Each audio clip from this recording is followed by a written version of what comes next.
I'm not live. All right, time to take my sip of water.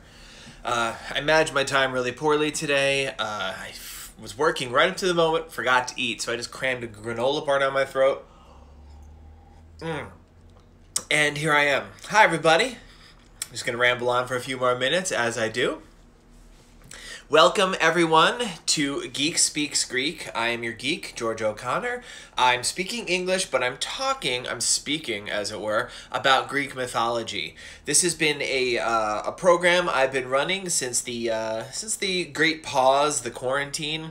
And every episode, which is Monday, Wednesday, and Friday, by the way, every episode I talk about a different persona from Greek mythology, be they goddess, god, hero, or monster. Today, we have a very big one we're talking about, literally the biggest of all the gods, the first god, the god that we're all standing on, unless you happen to be jumping in the air right now or orbiting or something. We're going to be talking about Gaia, Mother Earth herself. But before I get there, I want to do... If you've ever seen this before, you know what's coming up next. If you haven't, turns out the people who watch this are all really amazingly talented artists, and they're very eager to send in stuff. If you decide that you want to draw something, that you're inspired by something you see here today, please send it to my email at georgeoconnorbooks@gmail.com. Some days I get so much I can't show everything, but today I think we could get through everything I got recently. Let's see, without any further ado, this is from Elia. Elia, we've seen your work before. It's always really good. I feel like you've kind of hit a new level with these new pieces today. This is a picture of Pan. We did Pan last week on Friday. Last week, the theme was Redo Week. First couple episodes, back when I started doing Geek Speaks Greek, I was supporting a local independent bookstore, Word. They're great. Check them out. I was on their feed, and the first two episodes, I just didn't manage to tape well. Tape well as in tape at all. They were just lost. Tape also. How old am I? Like, old. Okay. So the first episode was all about Pan and his son Asclepios. Gone. Not Pan. Apollo. Second episode was about Hermes and his son Pan. So Monday I did Apollo, Wednesday I redid Hermes, Friday I redid Pan. We haven't redone Asclepius yet. That'll be for a future date. But look how great this picture is. I love this. Really captured, but I revealed kind of like Pan is based on me. I mean, it really captured my look there, if I may say so. And also, look how cool this is. Elia also drew proud Papa Hermes holding little baby Pan. Look how cute little baby Pan is. I love that. And he's saying, guys, you need to see this. Come see my son. She even, it's a little bit hard because it's backwards. Elia even wrote the words running together like how I do a lot of times when like Hermes, because he's so fast. When Hermes is super excited, his words run together. It's like he's talking like this, you know. So let's see what else we have here. This one is pretty cool. I'm going to have to explain this a little bit. This is from Calum. And Calum, not just settling with drawing a picture, Calum is making a full-on diorama. And you can see it's a diorama. Like, we have three-dimensional elements here. Those things above the characters, I think, are meant to suspend them. They're like little hooks to hold them on. There's a baby Hermes. And then this one, I'm looking at this upside down. So it's that's Apollo. And over there is Artemis. He's doing a diorama of the entire, like, baby Hermes is born and steals the cows of Apollo. Look at all the cows. They're three-dimensional. Like, this is so cool. I'm like, I want to really see this thing in action. I mean, does it move? I don't know. I mean, it's got to move somewhat. The figures are suspended, right?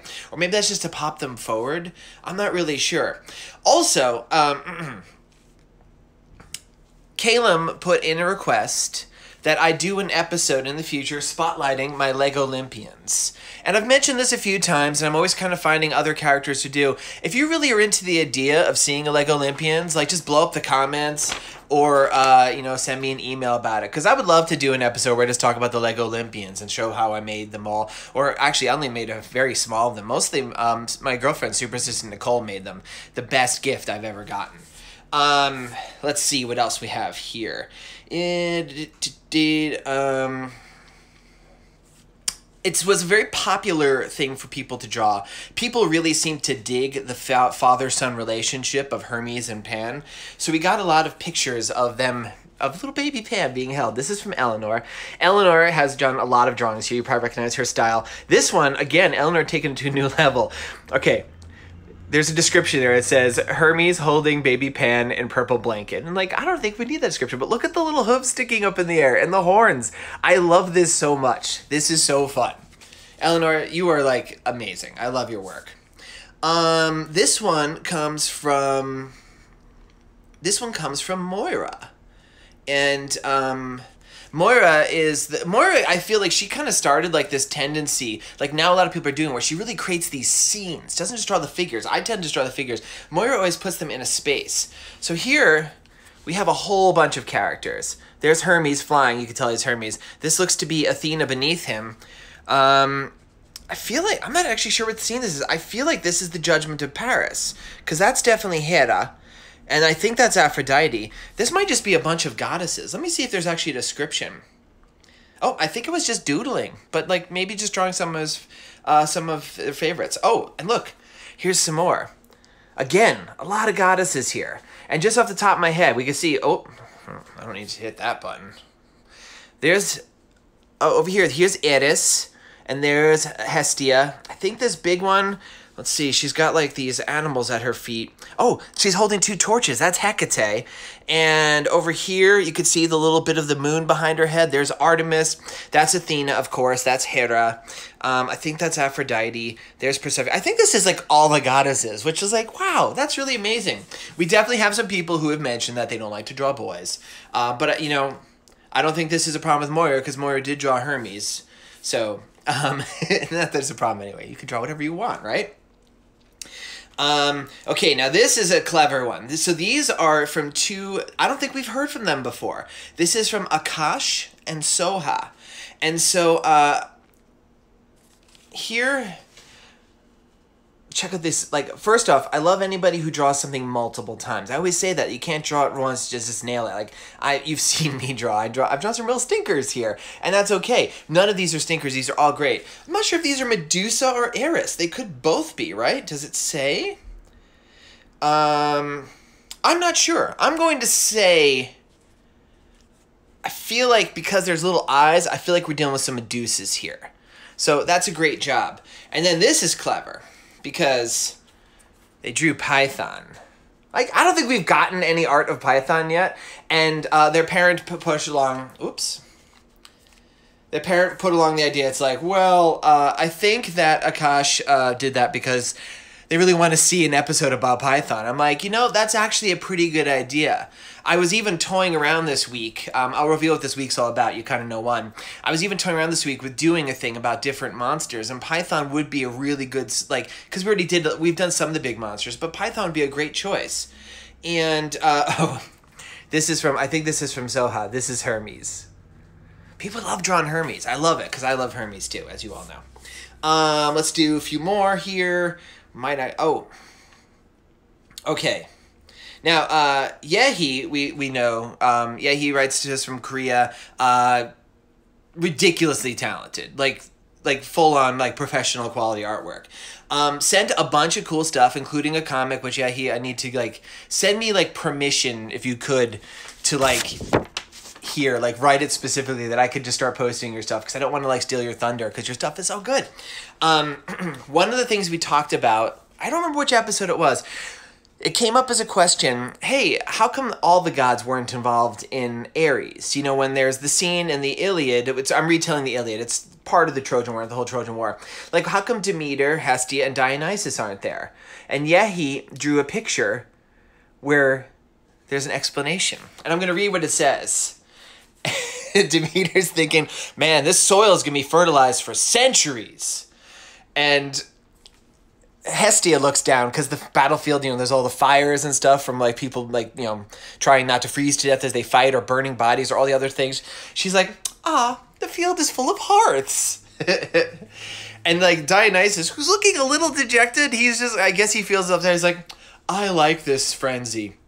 except no one is laughing. So that's really clever. I like these ideas that they're all like, you know, they're there. They're just, you know, they weren't involved. And it really makes sense. I feel like these are, well, Dionysus really gets into trouble.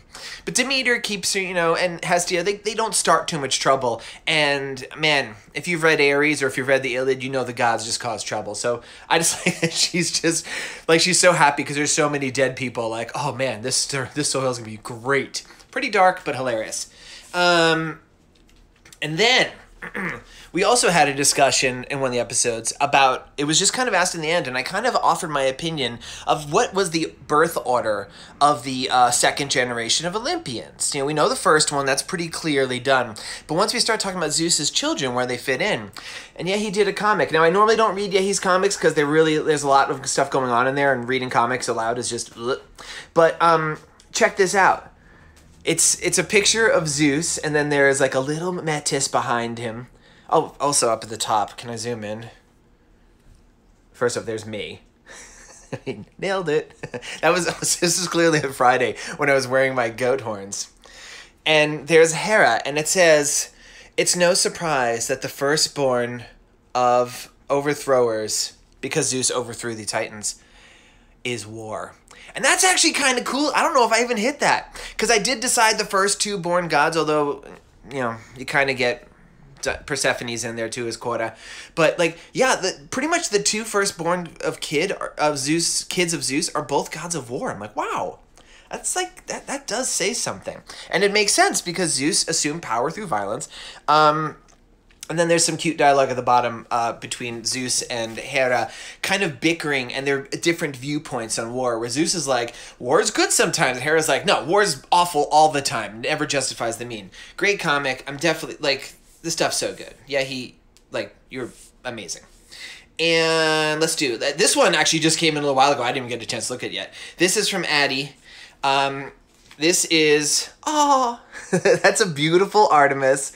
And the dude in the back, that's Orion. You can see his sick abs. That is the different different attendants of Artemis, like trying to keep him away. They're like, dude, she's just not that into you. Just go away.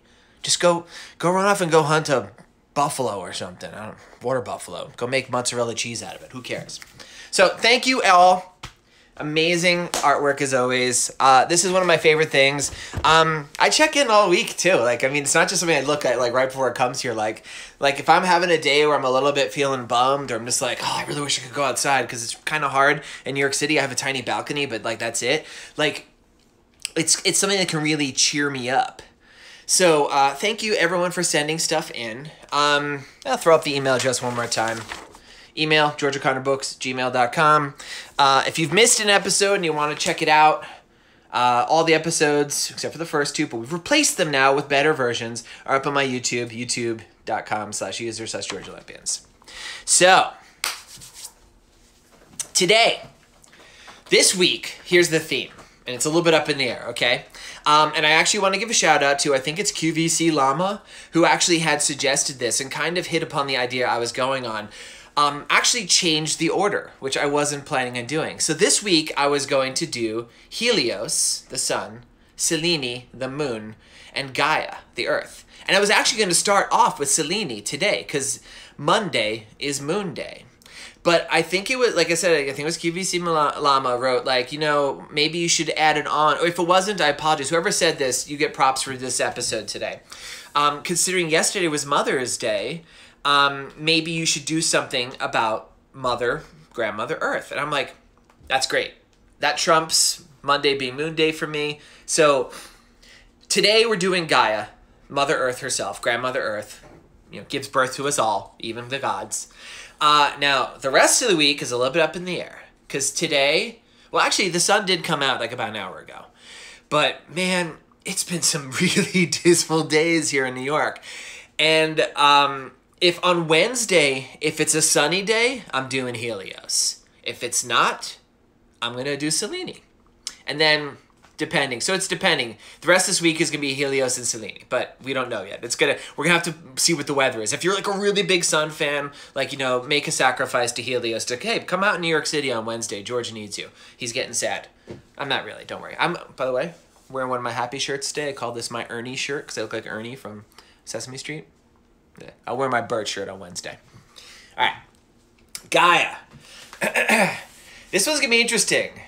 Gaia has appeared a lot in my books. She is, in most versions of the story, especially, you know, my main man, Hesiod, above all, she's normally the first goddess.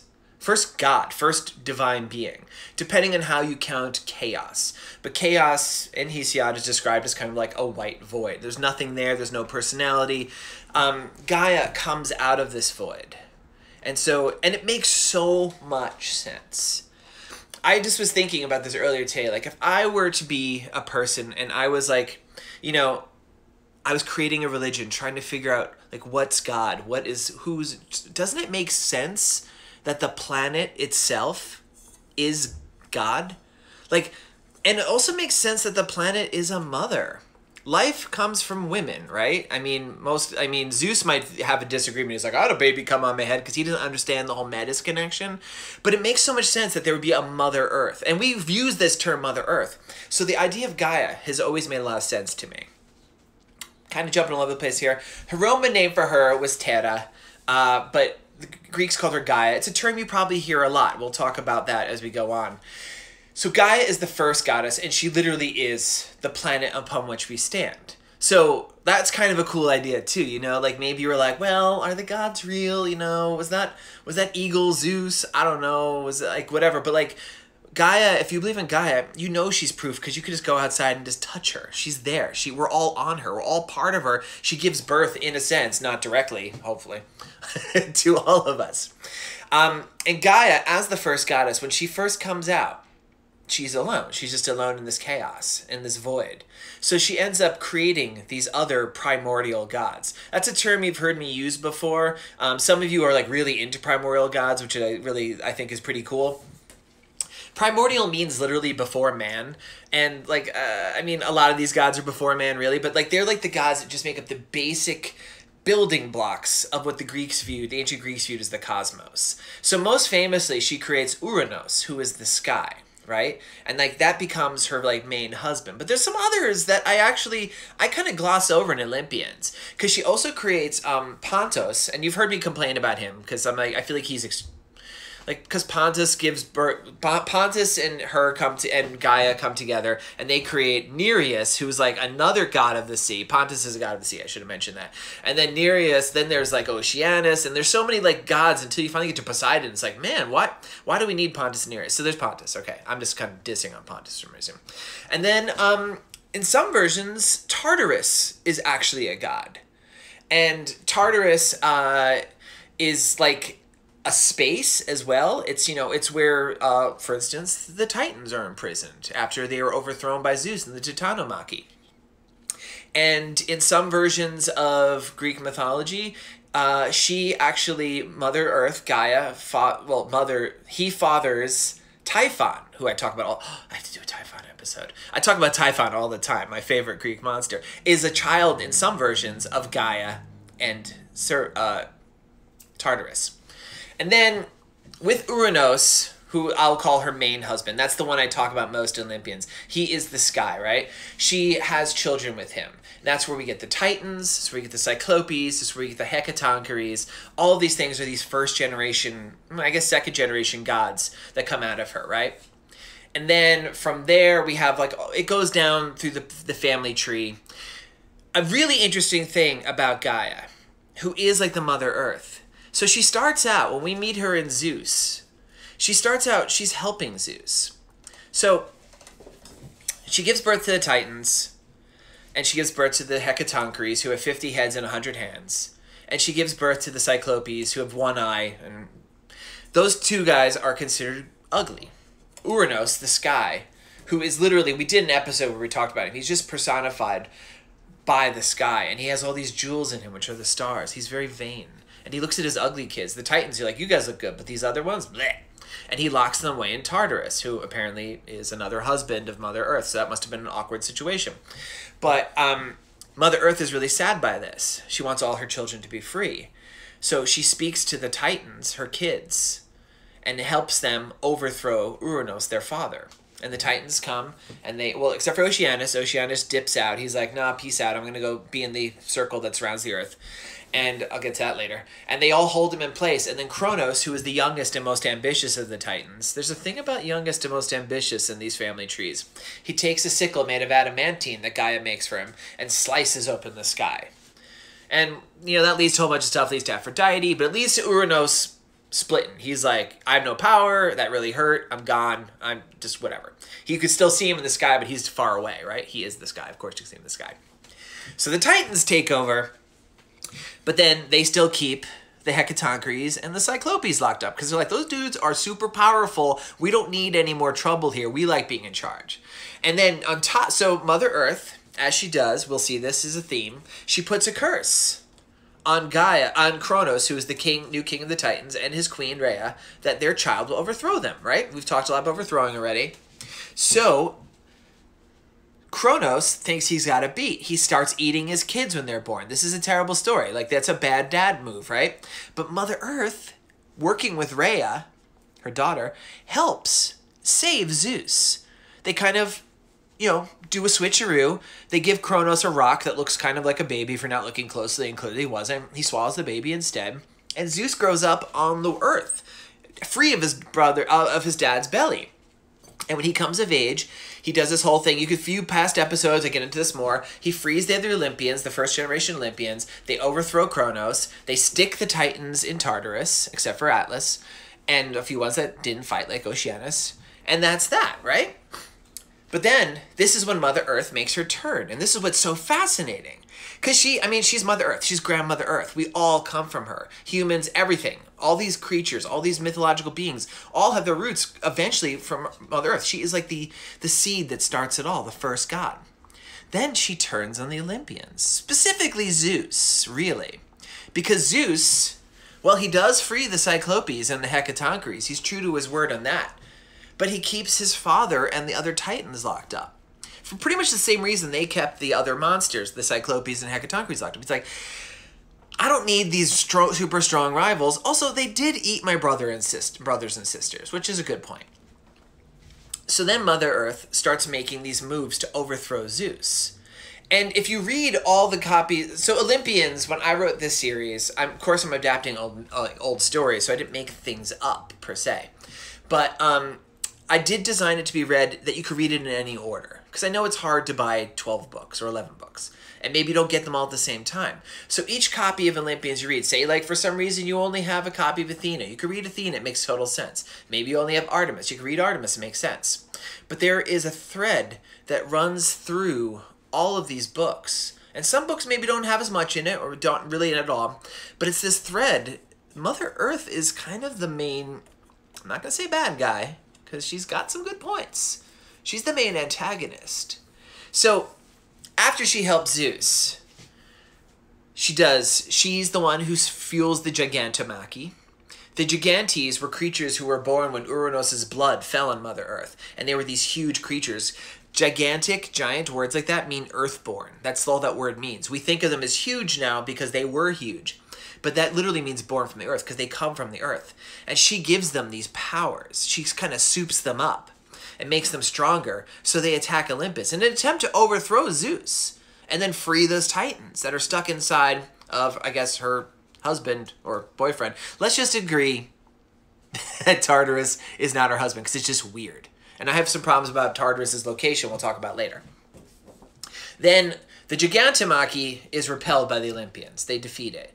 But then there's the Aloidae, who are sons of Poseidon. They're also they're also considered giants, but they're not of that same generation because Poseidon's their dad. And she makes it so that they grow, like they double in size every year. And every year, she also put a spell on them that the only thing in the universe that could kill them was each other. And these dudes love each other. We even had, I think, yeah, he did a really cute picture where they were doing the bro hug. And it's in my Artemis book where you could see, like, these two guys, they just absolutely love each other, right?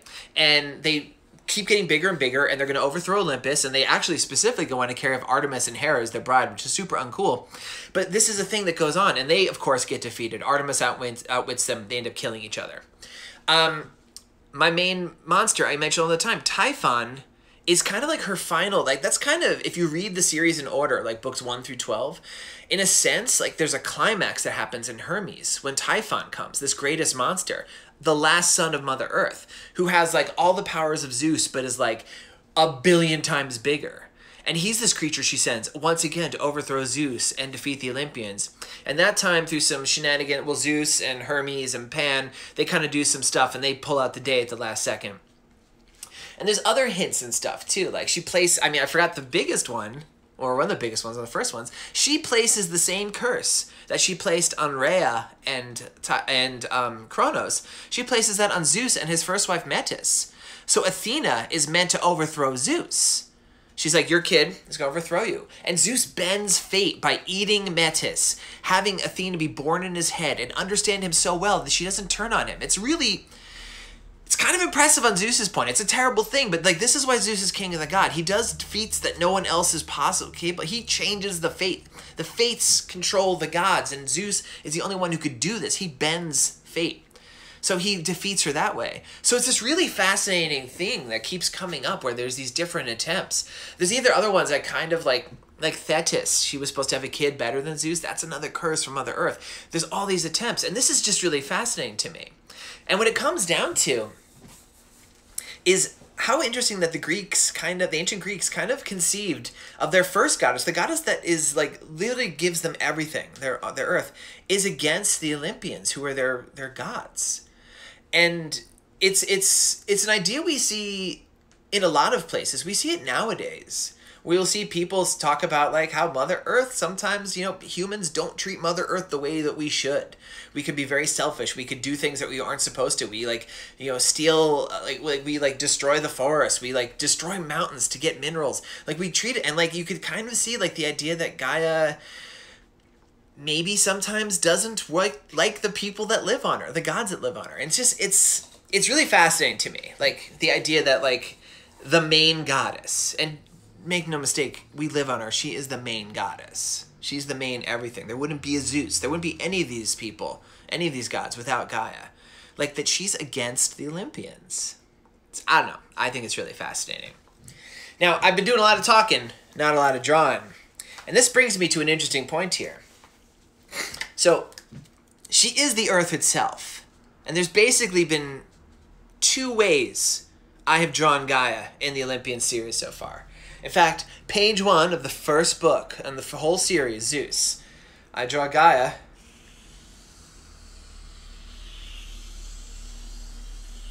just as a simple globe. She didn't have water yet. She doesn't have grass. She's just kind of like an earthen color, like a brown globe, and that's it. Because she's just come out of the chaos, the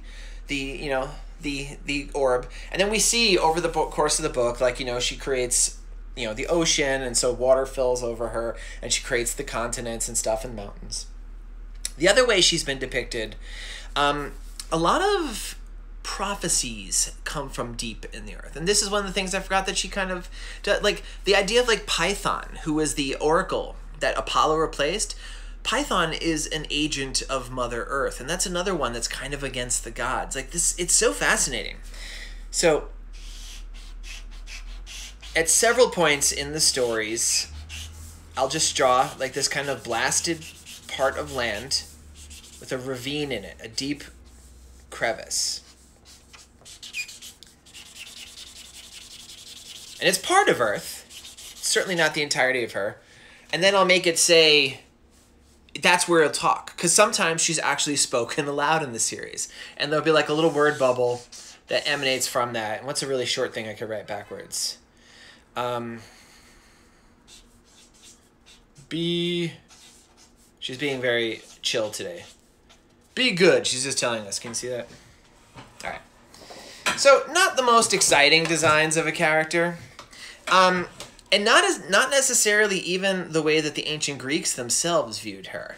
And this is where it gets kind of interesting. And remember how I mentioned I have some problems with Tartarus and the way that Tartarus is depicted and where Tartarus is?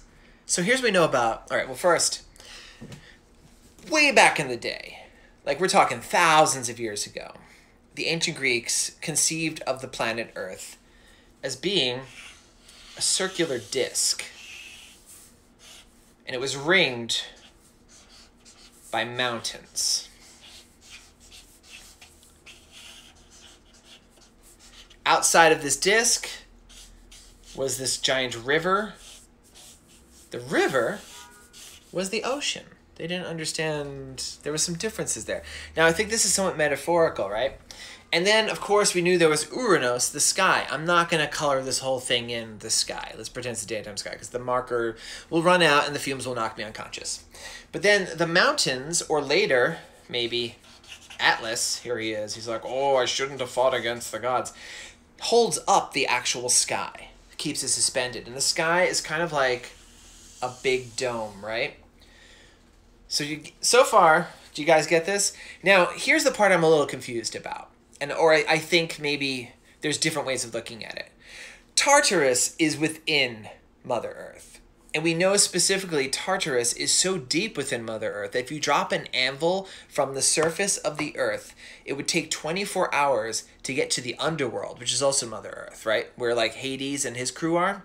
Then if you drop another anvil from Hades for another 24 hours, it gets all the way down to Tartarus.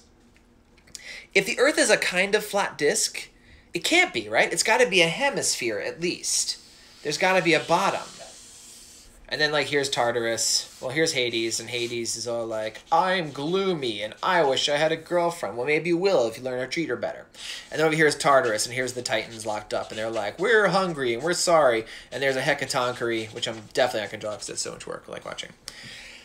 Some, maybe it's like a dimensional thing. Maybe it's just a pit. So we're getting kind of globish there. But this is what's super cool. I'm going to drop a little history here.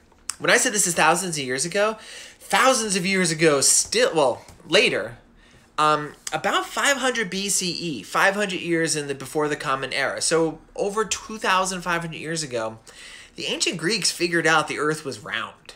They knew it was a globe. I'm pretty sure, should have done a little bit of history on this, I'm pretty sure Pythagoras, who if you've taken math, you've probably heard of the Pythagorean theorem. I'm pretty sure Pythagoras is the first guy to float this idea. He's like, yeah, I'm pretty sure the Earth is a globe. I don't think it's this disk thing. And within a couple of hundred years, the ancient Greeks figured out a way, maybe even less than a couple of hundred, they figured out first that the Earth was a globe. And then, like, I think within like 200 years, there was this guy, I think his name is Eratosthenes. He actually, by measuring shadows, not only did he, once again, conclusively prove the Earth was a globe, he measured how big it is pretty accurately. And, so people have this idea, we talk about like Christopher Columbus sailed out from Spain to find out the Earth was round.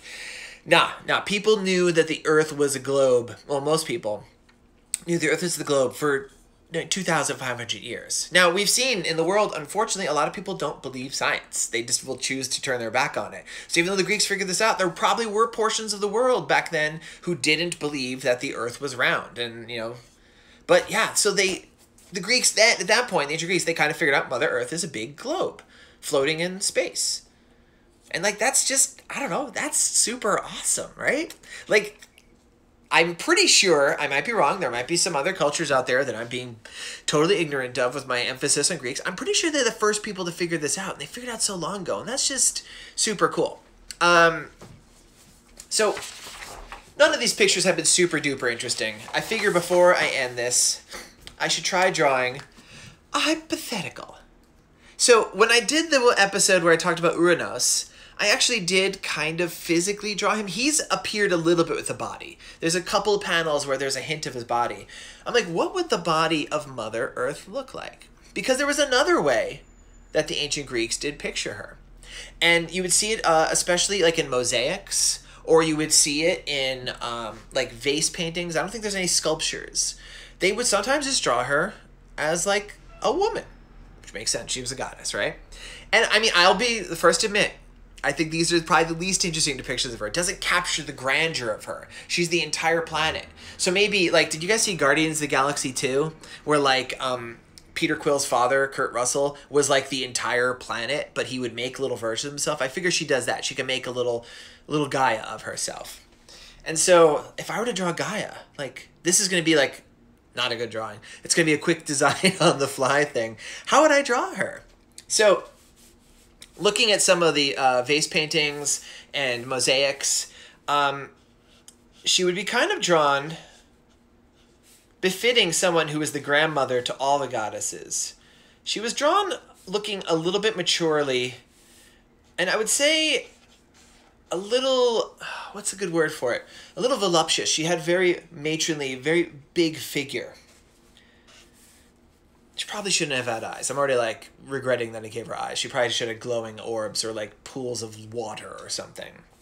I'm going to give her a serene expression. Now her hair. What would her hair be? Would her hair be water? Would her hair be fields of like flowers? I'm going to do flowers because I already messed up the water idea. Clearly I gave no thought to this beforehand, everybody. And if you've watched any episodes, you can actually go to my YouTube and see there was a week where I designed characters on the fly here. We did Nyx, we did Nemesis, and we did Amphitrite, who actually did appear once or twice in Olympians, but we kind of redesigned her completely because she barely appeared. And I've worked in those designs since then because like, you can't design something once and be like, nailed it. I mean, you can kind of get the gist of it, but there's always little things to fix. One of the things I saw in all of the pictures of her, she would always be in this kind of reclining position. She was also topless. We're not going to do that. Maybe I could make her hair covering her. And the robes she did wear were green, which also makes a lot of sense. Actually, that makes a lot of sense. So, like, what if she actually has skin the color of the earth? Like the first time we see her in Zeus, where she has, like, brown skin. What if her skin is brown? And, like, the green, like, her clothes is actually, like, the plants, the things that grow on her and stuff. I kind of like that idea. See, now I already hate this drawing because I didn't come up with this idea. And one of the vase paintings I found, which was really neat, she actually melds into the earth herself. So like maybe she's actually growing out of mountains. Maybe because this drawing's not going well, I'm just going to make her growing into mountains.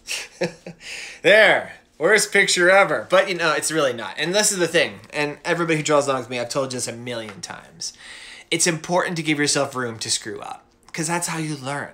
And man, the vast majority of my drawings are screw-ups. In fact, you look at this show, not just this one episode, all the episodes, these are not my best artworks. And that's okay. I'm just drawing while I'm talking. Who knows what I'm saying? Who knows what I'm drawing? Like, this is the whole fun of it. You to draw, you just have to be not afraid to screw up. And Lord, I am not afraid to screw up because I just did. Who cares? One last thing I want to talk about with Gaia. This is because I'm tying in a lot of science here. She doesn't have a lot of myths where she's doing things per se because she is the planet. So I guess she's in every myth, really. There's a kind of interesting, it's not a theory, it's a hypothesis. And there's a difference in science between a theory is something you could theoretically prove. Hypothesis is just an idea, right? And there's a hypothesis called the Gaia hypothesis. And this came out in about, I think, like the 70s. And it was the idea, like, kind of based on this whole concept of Mother Earth, where she is the goddess of everything. Where some scientists looked at the entire planet Earth that we live on, the real Earth, not the mythological Earth, and were like, maybe a way to think of, I'm really simplifying it here, a way to think of the planet Earth is like it's one giant life form. That, because everything has to work together. Like the ocean is like, I don't know, like, and water, that's almost like the circulation system. And like the lungs are the plants. And all the animals, everything, it's a big idea, and I know it's kind of fringy. A lot of mainstream scientists are kind of like, but it's a really fascinating one to me, that the Earth itself is one organism. And like you could work in like Darwin, you could work in the theory of like natural selection.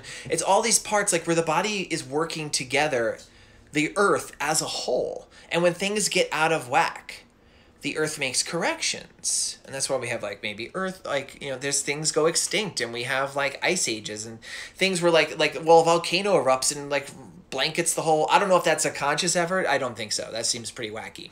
And that's probably why people have a hard time with it. But it's kind of interesting that Gaia lives on this very major way, like this idea, hotly debated, but still has some followers, and it's still being actively studied. The idea that the Earth itself can be thought of as one living being. And I guess people are its brain. I don't know. I mean, I feel like the brain could be doing a little bit better some days. So, I've been talking a lot. I don't know where I was going with some of that stuff. This is the point where I like to throw it open for some Q&A. And let me look at my notes to make sure I didn't miss anything. Boy, I think I got stuff. All right. Let's see. Well, somebody wrote, and I agree, the theory has some beauty in it at least. Yeah, and let's not call it a theory. Let's call it a hypothesis, because I don't think it's easy to prove. It does, and there's a real poetic quality to it. And I like the idea of that everything on Earth is working together, or ideally is working together, because certainly it's not. I mean, you know, humans, we've done a lot to change the environment, whether or not people agree with it or not. It's kind of quantifiable. You can see it. And maybe we're not working with the Earth as well as we could. And maybe if we all took an idea of the Gaia hypothesis to heart, maybe we would actually do a better job of that.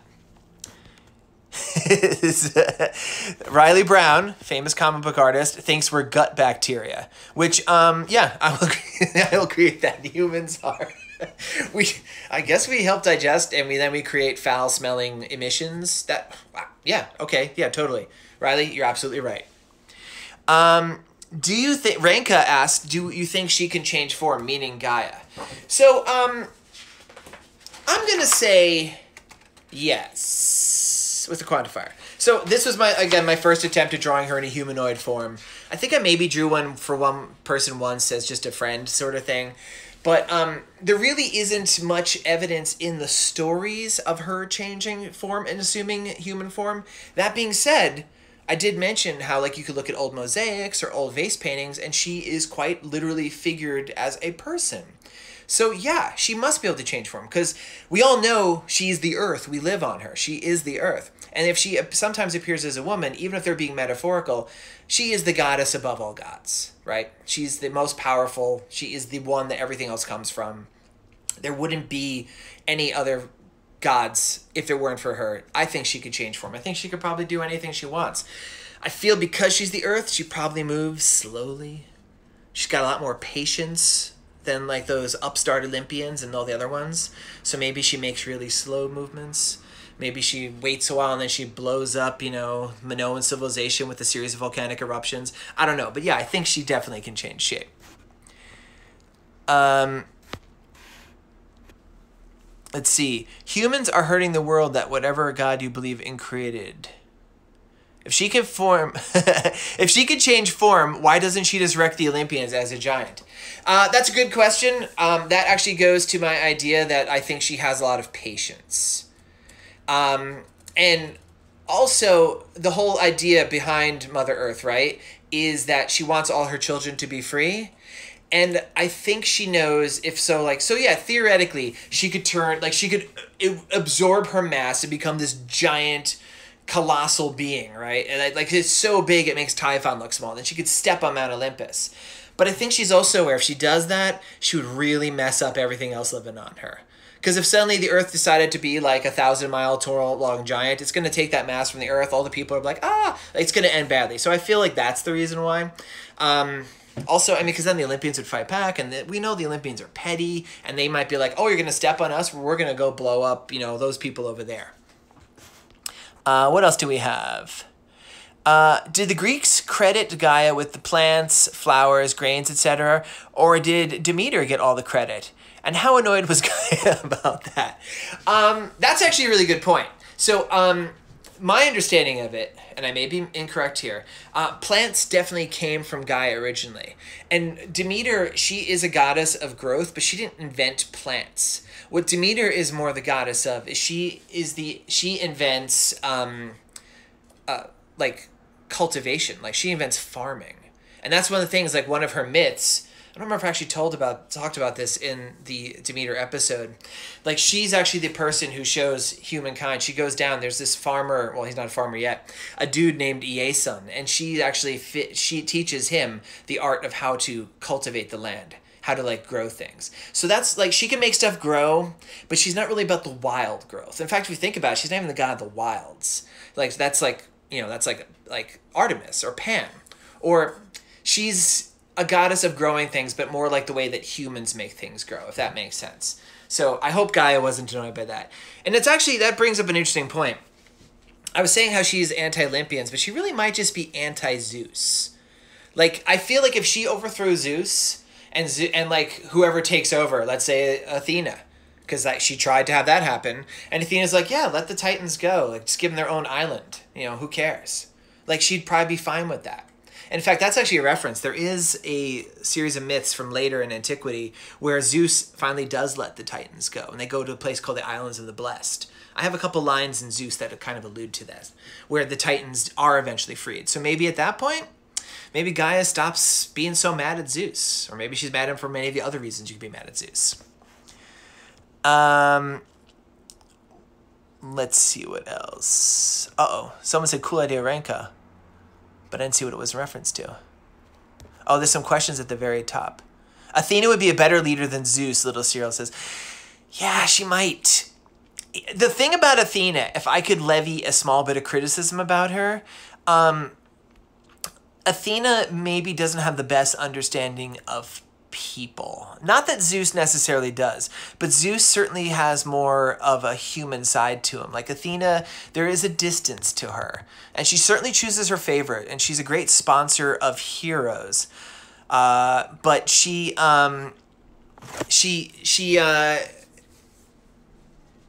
might she would be like the good organized. She might not have as much quote unquote heart, if that makes sense. I don't know. She'd still do probably better than Zeus. I mean, actually, that's a good question. I wonder who would be the best. Sound off who you think who would be the best leader among the Olympians if Zeus weren't. I can't find those other questions you guys mentioned. It must have gone right up there. Are there any other questions? If you have a question I didn't see it, maybe you could just repeat it, and that way I can find it without like flipping through here, because that makes for bad watching. What if she can only create and not destroy things? Oh, that's why she doesn't do it, Ranka. I like that. That's a great idea. I mean, Mother Earth definitely destroys things. I mean, earthquakes, but like maybe that's not her. Maybe that's Tartarus, because he's like under the ground. Or maybe it's Hephaestus. He's the god of volcanoes. That's a cool idea. Like, what if she's just, because she is the life bringer. She's Mother Earth. We all come from her. What if she just doesn't have it in her to kill, to destroy? I like that. Or I mean, not that you could kill the gods anyway. Sparksfly says, Hera alone would be the best. Okay, you're definitely playing my song here, Sparksfly, because I'm a big Hera fan, as you know. Now, you might have some points here. If we remove Zeus from the scene, because all of Hera's bad behavior... No, that's not true. I was about to say all of Hera's bad behavior could be directly attributed to Zeus, right? It's always her reacting to Zeus being like the worst husband in the world and having affairs and having kids and stuff. It is pretty hard to justify the Hera throwing the baby Hephaestus off the mountain, even though I kind of showed how that was because of Zeus's philandering. But let's take that out of the scene. Let's just assume well, there wouldn't be Hephaestus if there's no Zeus, right? Or let's assume they get a divorce. Zeus is like, peace out, I'm going to go hang out at Jupiter because it's named after me and it's bigger and whatever. And it's just Hera on Earth, and like she might actually be an excellent leader. She's got like a good, if she was like a D&D character, she's got a good allotment of skills, you know? She's like, you know, she's pretty smart. She's not quite as smart as Athena or Hermes, but I'd put her up there. She's maybe number 3. Very powerful. I don't know. That's an interesting... I want to explore that one more. That's pretty cool. Question, and this is a great one. How did Gaia create Uranos if there was nothing? So that's a great question. And then you have to go back to, how did Gaia come into being if there was nothing? And it's like, it's the thing with like all religions, you know, like in the Judeo-Christian religions, it's like in the beginning there was nothing, and then God created, you know, it's like, where did he come from? There was nothing. And so I think there's always that idea, like it's the chicken and the egg, that before anything there has to be nothing, right? So there's chaos. So Gaia comes first, and then she's, to use Ranka's idea, she is that creative force, right? So she just creates these other things. So you even see it in Zeus where she's just alone. It's just the brown circle in the middle of just a white void. There's no sun, there's no moon, there's no sky even. It's just her in chaos. So she starts creating this out of nothing. And yeah, okay, so, you know, you might be like, but don't you need 2 to create like life? And like, that's mostly true, you know, but let's assume she's not a DNA-based life form. She's not like genetic, and she's the Earth. She had to create something. So it created from random mixes. It's what this is like. We're getting into some deep conversations here. Ooh, have you ever considered animating your book series? Yes, I have very much considered it. Now, will it happen? Let's see. Oh, Mrs. Molly writes, Hephaestus and Athena in cooperation as leaders. Think that's a great idea. I really do. Because, like, the thing I was saying, like, Hephaestus is pretty, you know, he's a pretty nice guy. You'd have to, oh, man, okay, what if? Like, they were like, you'd have to remove any, there would be no romance between them because Athena's not interested in that. You'd have to get Hephaestus away from Aphrodite, which, of course, they are divorced, so that's the thing. But they actually might be a really good team. I like that idea. This is kind of fun. I like this question. How do you think Gaia would interact with Artemis and or Pan? So, because they're both gods of the wilds and she creates the wilds, and that's part of her, right? I think she would have a very good relationship with both of them because they both are interested in the preservation of the wilds. And I mean, that was less of a concern back then. You know, there was just less people. We didn't have as much of an influx. But, like, they were protectors of wild spaces and the wild creatures and things in them. So I think she would be very inclined to think nicely of them. Here's another good one. Metis would be best at ruling. You might be right there, except for the problem with Metis, and this is not, she got suckered by Zeus. She needs an edge. She needs just to be a little bit nastier. You know what? Metis and her daughter, Athena. How about that, right? Like, I'm coming around on the Athena idea. Like, because, you know, here's the thing. Athena was meant to overthrow him. Zeus bent fate. And it's because Athena, I was saying she doesn't have a human side, but it's actually she doesn't, not human, but like enough human feelings. It's actually her feelings for her dad, Zeus, having grown up in his brain, that prevents her from overthrowing him. So maybe it is Athena. I think we can all agree it shouldn't be Dionysus, because then nothing would get done. But, oh, that's actually interesting. Sparksfly did bring up, because, Gaia might not like Artemis because she's the one who actually tricked the Eloidae, who were sent by Mother Earth to overthrow the Olympians. So she might bear a grudge there. That's a good point. I can't believe I forgot that one. Well done, Sparksfly. I feel like the reason why the moon of Jupiter called Metis was named that is because Jupiter is the Roman name for Zeus. That's exactly why. Yeah. In fact, a lot of those moons are named after, because Jupiter has multiple moons, are named after various different lovers of Zeus, or Jupiter, or Jehovah, or whatever name you want to go for. But yeah, the most of the gods, as we call them in the solar system, are Roman names of the Greek gods. Hera, she could be the goddess of order and law, since she is a goddess of marriage, and marriage is about promises kept. That's also very, wow, you guys are coming with some great ideas. Is it Gaia who was mad at Orion for trying to kill all the animals? Okay, so in Artemis, Orion, we mentioned him up front.